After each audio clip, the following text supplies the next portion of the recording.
ఎండలను దండేస్తామా, వానలను నిందేస్తామా, చలినెటో తరిమేస్తామా, చీపమ్మని కస్సుమని కలహిస్తామా, ఉస్సురని విలపిస్తామా,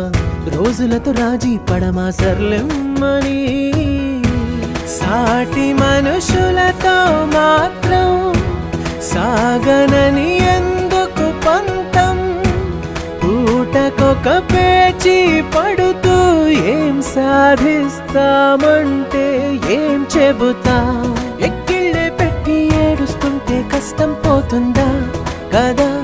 మరెందుకు గోలా, అయ్యయ్యో పాపం అంటే ఏదో లాభం వస్తుందా, వృధా ప్రయాసపడా